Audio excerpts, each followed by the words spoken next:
First of all, Dr. Burke, welcome. There's a group that says money. It's all about money, and we need to funnel more money to public schools. But you and I talked earlier, that may not be the case. There are some states that spend a whole bunch more and may not get. Can you comment on money? Is it all about money, Dr. Burke? It's not about the money at all, and thank you for the question, Chairman Bean. You mentioned New York. New York City is now spending north of $38,000 per student per year.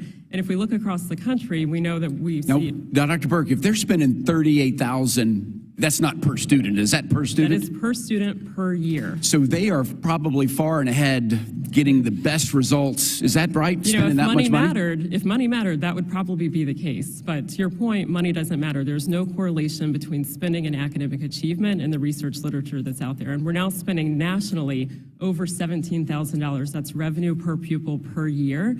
And we can look at the private school sector. You can look at the Catholic school sector in particular.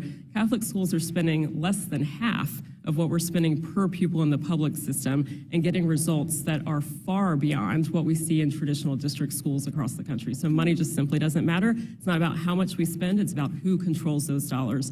That should be parents. So is it true, there's an argument, and I say this sometimes, and is this correct or not? I mean, we can either fund the system or fund the student. Is that clarifying and we get better results of funding the students? Would you agree? As a general rule, we should absolutely move toward funding children, not systems. And we should fund the student. We should not fund a system to which we assign a student based on where their family can afford to buy a home. That is an inequitable way of funding K-12 education. So we should move in that direction, certainly. And this is what states are doing across the country. State after state now are recognizing, just as Milton Friedman did, that just because we publicly finance education does not require government delivery of schooling. And so that's what Education Choice does. It separates the financing of education from the delivery of schooling and funds families directly, enables them to choose learning environments that are safe and effective and reflect their values.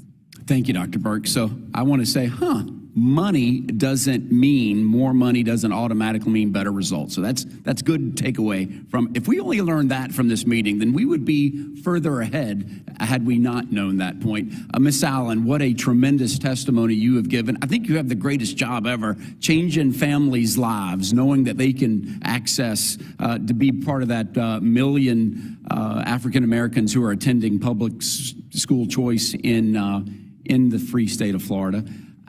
There's you may know this, there's the KIPP school on the west side of Jacksonville that has a fantastic statistic that is a game changer. The chance of someone attending public schools and going to college is less than 5% in Jacksonville when they attend public schools. But if they attend KIPP school, that number goes to over 80%. What's it like changing lives with a family, giving them the hope that they can send their they can send their kid to the school of their choice? What's that like?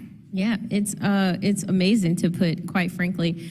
Based on my personal experience, not knowing what was going to be possible, what potential lies, just following the same path as members in my family, but now working in this space to ensure that students across the country are given access to a high quality education is monumental.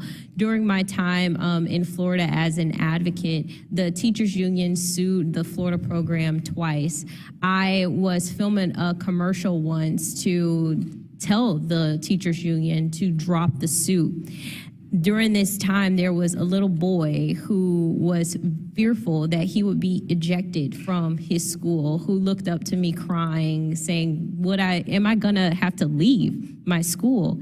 And that was very disheartening, to know that there are forces that don't want kids to be in learning environments that's meeting their ultimate need, because there are communities of schooling that's meeting them. Thank you. I was there when the Step Up for Students did a march on Tallahassee, and it was truly empowering.